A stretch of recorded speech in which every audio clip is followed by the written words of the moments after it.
Good afternoon from World of Pinot Noir. I am Emily, the JetSetting Fashionista, and I am here with Ray Isle of Food and Wine magazine. He is the wine editor. Any of you guys that read it religiously like me know all about Ray. I'm so excited. We have been talking about doing this interview for years, so let's get the show going, okay? Let's start at the top. What are we drinking today? We're drinking Seppi, which I have not had before, which is brand new, I believe, or more or less. Yes, new to me, at least. Very new to the wine world. So as you guys probably know, those of my followers, Seppi Wines is the new brand by my dear best friend, Kelsey Phelps. And if the name rings a bell, she is third generation Phelps family. I know, I always wish I grew up in a wine family, but I didn't. So lucky me, I have a best friend who did.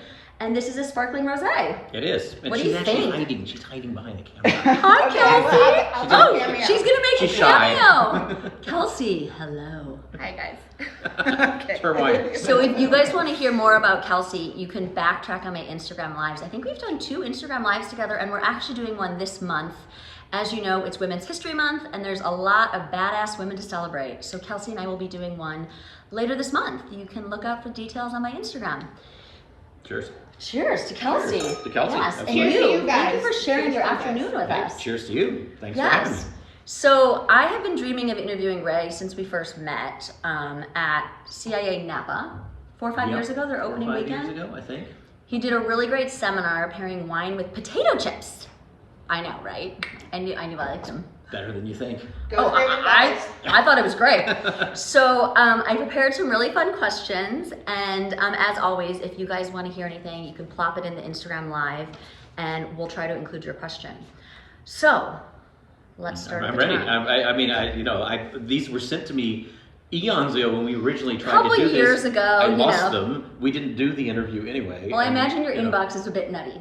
The inbox is a bit nutty. Then there was just a couple of things happen along the way. I know. This is overdue. We were going to do this at Pebble Beach Food and Wine 2020, which unfortunately with COVID got canceled. So lucky me, I get to talk to Ray today.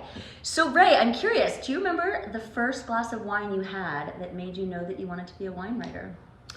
I'm not sure about the first glass that made me want to be a wine writer, but the first glass that made me realize I had fallen in love with wine was a 1994 Diamond Creek Volcanic Hill Cabernet Sauvignon that I had with my girlfriend at the time's father bought it at a restaurant we were at. Cool. And about in like 1999 or something like that.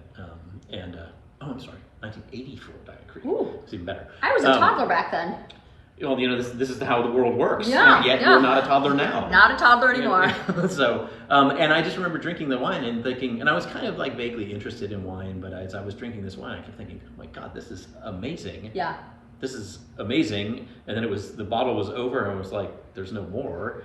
And I was enjoying it so much, I was kind of having a difficult time paying attention to the father of the girlfriend, and probably the girlfriend too, which is politically bad, but it really told me something about wine. Yeah. So you have to watch out for it. Oh, you're telling me, I know. So another question. So I was reading up on you way back when I wrote these interview questions 3 to 4 years ago, and I learned that you've spent some time in winemaking. Can you share more about your cellar rat? I love the word cellar rat. Your cellar rat experience. I was briefly a cellar rat.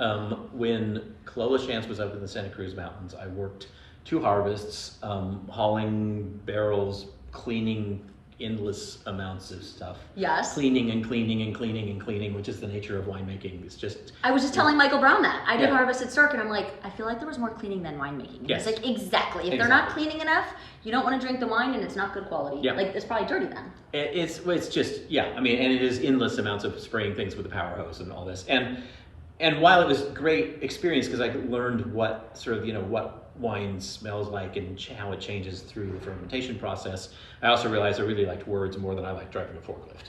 Though I can drive a forklift. Yeah. And I even actually backed a forklift over my own foot while I was there. Ouch. Which is hard to do, because you're like standing outside. I was standing outside the forklift, kind of trying to maneuver it, and it rolled over my foot. It hurt a lot. I didn't get fired.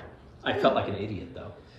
Well, I mean, some argument I was an idiot, So you've done harvest in Santa Cruz. Any other regions you've done harvest? No, that was it for harvest. I mean, I helped when I was in grad school, I helped with bottlings up in Napa Valley Mm-hmm. with Nils Vinge and a couple of other people because I was in grad school, which meant I was impoverished. Yeah. Nature of grad school, and they would pay you in wine to help with bottlings. Great. And the wine was way more expensive than I could buy, so that was cool. Win-win. Yeah. So wine. So every time I get Food and Wine and I read your articles, I'm like, first of all, I think it's really cool that I know him. I get to read this guy who knows so much about wine and is so brilliant. And I'm like laying in bed before bed reading and thinking about that. And then second, like for people that don't know a lot about wine, that are just, you know, I don't want to say amateurs, but like newbies. Mm-hmm.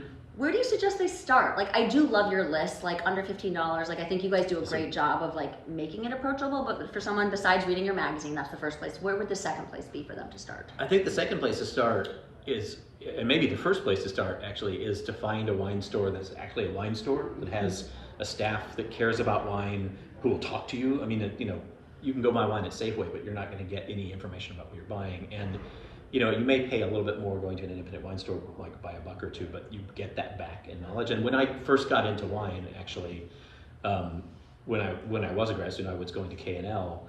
Love K&L. And there was, you know, a couple people there who, even though I had $15.99 to spend on a bottle of wine, they would talk to me and we would go through a bunch of possibilities. I'd walk away with the $15.99 bottle of wine. I'd go back the next week and they'd say, "What'd you think of it?" Yeah. And it is a speed course in educating yourself about wine to have someone help you that way, you know. And anyone, sorry to be a broken record, but I strongly believe in shopping small and supporting your local businesses. So, you know, God bless Costco, we all go there for certain things, but Costco's not gonna go out of business. And if you guys want to have small wine shops to go to and learn, like Ray's talking about, we gotta shop small and support them. I did a WSET course and holy cow, I mean, I was trying to find, I forgot, it was a New Zealand Pinot Noir. Right. You can't find it in Healsburg. So whoever wants to open a wine store in Healsburg, please do it. But like first of all, it made me miss the assortment of K&L. Yeah. And I mean, I came from New York, so like there's a million wine great stores, wine stores, specialist wine stores, etc. Yeah, but you're totally right. And then anyway, yeah. And then the other thing is don't drink the same thing all the time. Oh, I mean, I'm guilty. we fall into this like thing where we like something, so we drink it over and over again. But if you really want to learn about wine, the thing to do is find that thing you like, and then find something else that what you know. don't know. And that's again what what you could do at a good wine store is say, you know, I had this, it was cool. What else am I going to like that's like it? So I'm going to start quoting you. Sorry, Kelsey, but when we're at dinner, I'm going to be like, okay, you know that I want a Russian River or an Oregon Pinot Noir. I can't get that because I already know I loved it, and Ray told me to get something I don't know. Yeah. And sommeliers are great. Cool. Sommeliers are great for. I mean, every sommelier I talk to, what they say is what they want to hear from a consumer. You know, someone, a guest in a restaurant is, you know, one of the easiest things for the guest to say is, I had, you know, Castello di Monsanto Chianti Classico and I loved it. Can you get me something that will go with what we're eating that you think I would like because I like that wine? And the other thing they always want to hear is how much you want to spend. Yes, for sure. Because people are like, I'd like to spend a medium amount. Well, what's a medium on the amount? like between the SOM medium between price, the consumer, and $5,000. Right. You know. Yeah. I someone gave me a tip once that like if you're trying to be more budget friendly, they suggest like buying the second cheapest wine on the wine list, not the absolute cheapest. And I sort of like that tip. It's a good tip if you don't want to look cheap. I mean, it's a classic, like, if you don't want to look cheap on the date, you don't buy the cheapest wine on the list. Honestly, if it's a good list, every single wine on the list is good. Yeah. And probably some of the best values are the more affordable wines because there's so much competition for the spots. Yeah. Everybody, partly because everybody thinks they should buy the second cheapest wine on the list. Yeah. Like every winemaker would like to have their wine in that position. But it's, you don't have to spend a fortune to get great wine. Which is very important. I mean, this is a fantastic event, World of Pinot Noir. It's really love cool. World of Pinot. There's a lot of expensive wine here. There's a lot of not that expensive wine that's really, really terrific. I was just debating. I met someone last night. I ran into him. I just called him a know-it-all. He's like, "You don't like me." I'm like, "No, I actually do. I loved debating wine with you." And what I was saying is, it's not that hard to make an expensive wine very well. If you have great grapes, a talented winemaker, and the money. This whole room, there's a lot of great wines that are expensive. I personally think it's a lot harder to make a good, affordable wine. And when I say affordable, I mean under $15. Yeah, especially at scale. You want to drink that you'll buy at the grocery store. My example is when I travel with my parents, my dad's like, all right, we're not buying that $80 Pinot. What do you want in the grocery store? I'm like, oh my God. So if I don't bring my own wine with me, and knowing what to buy under $20, I think that's really hard. It's really hard, and that's good. And there's the part that makes it hard is that there's actually a fair amount of under $20 wine out there that's really good, and there's a lot of under $20 wine out there that is mass-produced, industrial, perfectly okay tasting, whatever. And it's the sort of McDonald's Big Mac of wines. Well, I had a beautiful Pinot. I'm sorry to interrupt you. I'm just going to do a little plug for my friends at Kendall Jackson. I had the Kendall Jackson. I think it was just like a California Pinot, and it was $17 at Whole Wines or Whole. I live on the East Coast. We don't have this. Anyway, I was in Arizona. Total Wines, and I was happy. It was delicious, So I mean, this, for example, this Seppi, I think it's like $53 or $55. I've got the price memorized, and this is like beautiful. This is like well crafted. I know Kelsey gets these grapes. She's got some Sonoma grapes. She actually gets some grapes from some of her from some of my vintner friends, like the San Giacomo family, which I know Phelps has worked with for years. Love San Giacomos. I went to harvest there once at 5 a.m. Apparently they start in the middle of the night. That's when people like to harvest. Yeah.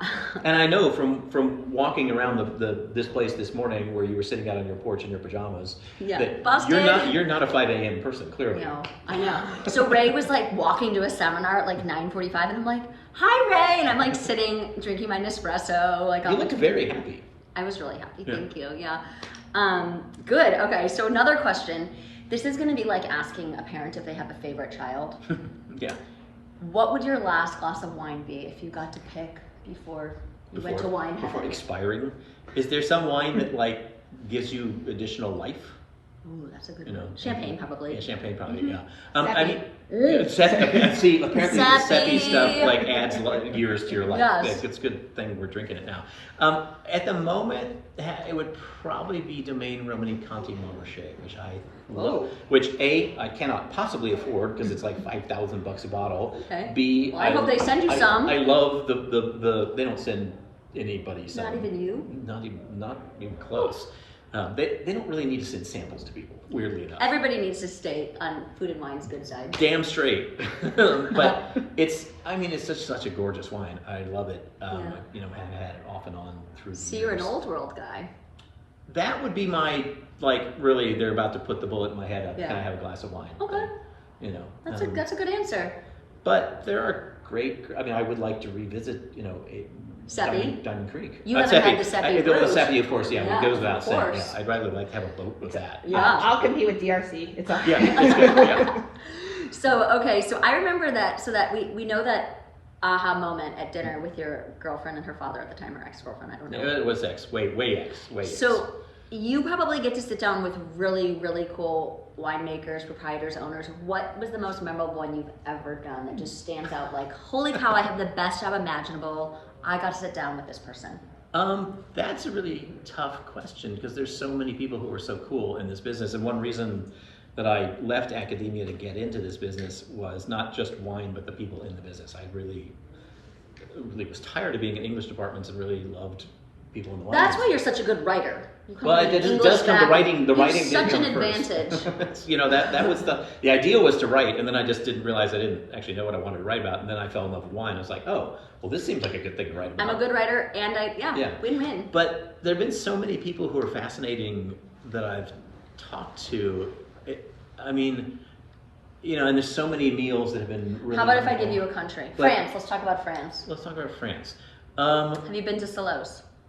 I have. Actually, that was one of the best visits That's ever. like mine. That or be a card. Partly because I don't speak French, and Anselm Salos doesn't speak Oh, he English. Does speak English. The last half an hour of the tasting, which you're like, wait, why have you been speaking French really fast for 2 hours? And now it's like, oh, what do you think? And I'm like, oh, I thought you didn't speak English. This was a while back. His English may have gotten better, but we ended up communicating mostly with sign language and with diagrams written on a chalkboard and down in the cellar at Salos. It's like so moldy and awesome down there.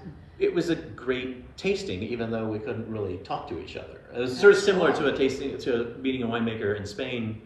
At one point, Miguel Angel de Gregorio, who makes some wonderful Rioja. That meeting was where I realized that if you are speaking to someone who doesn't speak your language, like neither one of you speaks the other language better, that a glass of wine actually really improves your communication. and then 2 glasses of wine improves it even more, and then 3 glasses, it completely goes to shit. I'm so much better at French when I'm a little tipsy. Yep. Yeah, right. But there's a Kelsey? limit, and then It's like my bowling. Yeah. Sometimes I'm either really good or I'm like, oh, I had one too many beers. Yeah. Yeah. So, but then there've been weird ones too, like anybody out there who knows Alistair Stanchik from Movia, I mean, he's kind of a madman, kind of a wonderful madman. Yeah. And I met him in Friuli I was doing a story about him, met him in Friuli to go to his winery in Slovenia. And he said, we met, we had lunch. I was like, okay, we're going to the So you went over the border. Went over the border, yeah. But before we got over the border, he's like, okay, now we go Croatia 3 days. I was like, I love Croatian wines. Yeah, but I wasn't planning to go to Croatia, and he didn't have a winery there. And I was like, what are we doing? That is so cool. So you were sort of unofficially not kidnapped, but it sounds like somewhat kidnapped, yeah. Oh, I want to kidnap you and go to Croatia. Okay. So I went to Croatia a few years ago, and I was very impressed with the wines. First of all, you can't really export them because a lot of it's not exported. Yeah, and I guess the demand's so big in Croatia. They drink a lot locally. Yeah, they're smart people. Yeah, I found that Chardonnay to be really similar to like a Carnera Chardonnay. It was like $8 instead of like $48. Yeah, which is not a bad thing. Plus, the coast is beautiful. Yeah. Yeah, but there have been some weird, crazy trips involving winemakers and. There's so many sort of bizarre experiences that happen. Most of which write a book about it. I probably should write a book about it. All right, let's revisit that in a couple years. So I'm going to interview you again, hopefully. So I'm going to do another plug. Food and Wine Magazine and Ford and a bunch of other amazing brands are doing this event in Healsburg. They're coming to me. It's called... That's why we're doing it. It's from... Oh my I meant to tell you that. Oh my God, thank you guys. Anytime. I mean, it's like you. Anyway, so it's going to be called Healsburg Wine and Food Experience. And it's going to be awesome. I'm going to be there the whole weekend, tagging along by Ray's side, I hope. Hoping to interview you, Stephanie, Girl and a Goat. She's a Chicago native, so am I. My pal Dustin Follett and Kyle from Single Thread. It's all these amazing people. So if you guys don't know about this, May 25th weekend? May 17 to 19, I want to say. It's in May. Google it. It's amazing. Get tickets now. Hurry up because it's very hot. And it will sell out. It will sell out. I'm convinced it will sell out. Yeah. Everything is selling out right now because people finally do stuff. Yes, I know.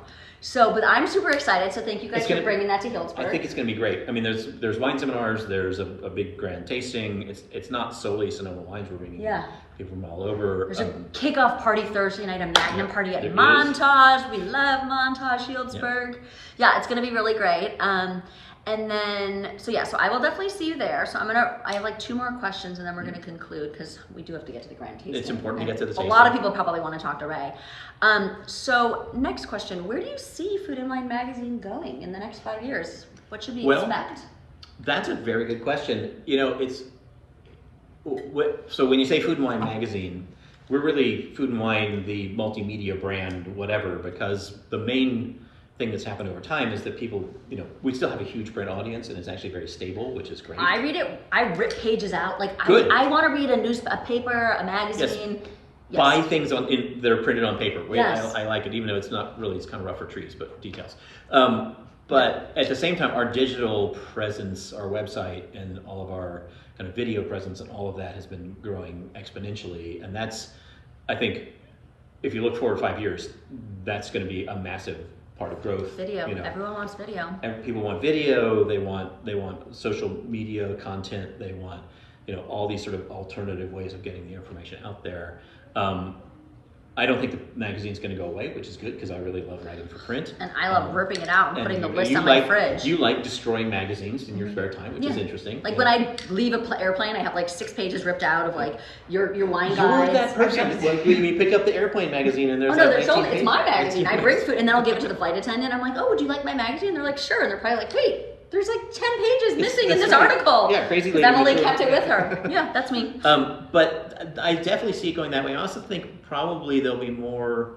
I mean, we only own one of the events we work with. We sponsor a lot of events, but we own the Aspen one. Oh, I've never been. It's really good. Is this an invitation? Our marketing side runs it. See how I'm putting this on the record? Oh, it's subtle though. Whoa, you can't invite me. I have this expression. I don't know what no means, so we'll revisit that. I think that I don't know what no means is good. Yeah. But I think there'll be more and more food and wine events that we'll be involved in, and there's going to be more and more food and wine events. People love the actual connection with winemakers and with chefs, and It's, you know, The panels are great. Panels are great, and it's, you know, I mean, when I started in this business, the idea that you would have a 5,000 person event jammed full of people going to wine seminars and chef tastings, it was kind of unimaginable. And now Really? it's, I'm like, that sounds so fun. yeah, and Yeah. now it's like there are dozens of them. Yeah. So, you know. So speaking of events, I should invite you to my events. So those of you guys that have been following me, did you know I threw a Pinot Noir event in 2019? Pinots and Plaid. I had no idea. I know. And you get my emails. I don't believe I got an invite. That is true. Yeah. I probably wouldn't have thought you would have the time to grace me with your presence, but next time. So I'm going to invite. I think it was just tit for tat for Aspen. I mean. Oh, yeah. Well, I'd like to formally invite you. I'm hosting an event April 15th. Michael Brown and Sarah of Cert and Chef are the winemakers. My pal Dustin Villette is going to be the chef Who's at the Matheson. An amazing guy. So we'd love to have you. April 15th. Yeah, in Healsburg. I think I'm going to be in Tuscany. Okay, well, if you're not in Tuscany, there's going to be a few more. I'm doing one in May at Wing and Barrel. I'm doing one in June at Freeman Winery, Pinots and Paella. Cool. My birthday weekend, so you could come to my birthday party first, Excellent. And then Pinots on Sunday. So yeah, I think events, it's funny because you're talking about a 5,000 person event, and I decided to make mine smaller and more curated. But I think that's great, and I think again, you know, it's about the connection. I mean, you know, wine's about drinking wine, but it's about connecting with people too. And I think those kind of events really do that. Yeah. So like the Cirque winemaker dinner, there's going to be 40 guests, and we'll have Michael at one table and Sarah at another. And if you guys know Michael and Sarah Brown, they're both amazing. Like her and I are like, we run into each other at events, and we're just like out gabbing, having fun. And Michael's, you know, serious. They turned up at the Costa Brown dinner last year. Yeah, he said when we were at the fireside surprise chat. visit. Yeah. Yeah, no, they're amazing. I did harvest with them too. That's when all I did was clean tanks. Thankfully, their wine is very clean and beautiful. But yeah, well, especially that year. Oh yeah, well I was only there for a day, but yeah, you know, one day of harvest is the way to go. Unlike the real winemaking people that like do it for 3 months. Right. Yeah. Okay. So last question, and then I'm gonna let you go. What is something fun about you that people might not know about you? That's an interesting question. I'm not sure I can answer that. Oh, it's like a fun fact. So, for example, I don't have an appendix. Oh. Were you born without an appendix, or you just had it removed? In 8th grade, it got inflamed and almost burst, so it was then removed. Oh, well, that's. I'm not sure that's a fun fact. I think it's a fun It's fact. kind of fun, you know. I watch a lot of like CSI, and I also I'm like that way. If like the medical examiner needs to identify my body, I don't have an appendix. You know, That's cool. It doesn't have to be medical. I was just giving you. Let's see what else. Like really minor fun facts. I can just bend this one joint of my finger. That's cool. You know, so that's You can't do that. Okay. Which I don't know why, but it's hard. Other people can't seem to do it. So. How did you learn about that skill? Okay. Elementary school, because that's when you learn about things like being able to like bend your elbow around your head and crap like that. Well, guys, it is. When you meet Ray at an event, be like, "Can I see your thumb?" And then he will be like, "Oh, middle finger." Oh, middle finger. Yeah. Great. There you go. Well, there you go. So thank you guys for those that tuned in. Kristen Green says hi. Hi, Kristen. Jinx, buy me a Coke. We'll see you at Healsburg Wine and Food.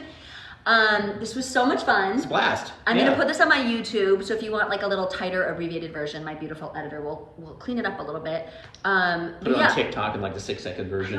I'm too old for TikTok. I mean, you're too old for it. I'm way too old for TikTok. I don't even try TikTok. I probably should, but so thank you so much. I'll see you at Aspen. I can't go this year because I'm gonna be in Greece, but I'll see you at Aspen Food and Wine. Absolutely. 2023. Yeah, that's rough having to go to Greece in June. I have a couple. Wait, I thought your birthday was in. You're so smart. My birthday's June 10th. Right. So we're gonna celebrate my birthday on National Rosé Day, June 11th. Right. We're gonna have Pinots and Paella June 12th at Freedom. Right. Hopefully you'll be there. Right. And then a week later, I fly to Greece for my best friend's 40th. That is delayed because of darn COVID. So that's why I can't go to Aspen Food and Wine. That sounds like a really good June. And I'm hopefully gonna be in Provence with this one a couple weeks before. Yeah. Yeah. Your life is rough. Well, I work. I always work. You are technically jet-setting fashionista, which means you do have to jet set. I have a lot of pressure to uphold. You can't not jet if you. Yeah. I mean, actually, this COVID thing's been tough for you. I know, and I forgot how to pack. I always forget stuff. The apartment-bound fashionista is not the same. Well, I moved to Healsburg, so that was a great change. Well, that's true. That's good. Mm-hmm. Yeah. That's cool. Cheers. Cheers. Thank you for your time. Absolutely. Your Cheers, friendship. people. Our upcoming events, and you guys, we will see you at Healsburg Wine and Food Experience. Yes, we will. One of my Pinots and Plaid events, and then hopefully Aspen Food and Wine 2023. Yeah, and if you want to go to Greece, she's going. Not sure there's room, but we can talk about it, guys. Okay, thanks for tuning in, and please visit the JetSetting Fashionista to learn more about me, and Food and Wine Magazine to read all about Ray and his amazing wine expertise. Cheers! Cheers!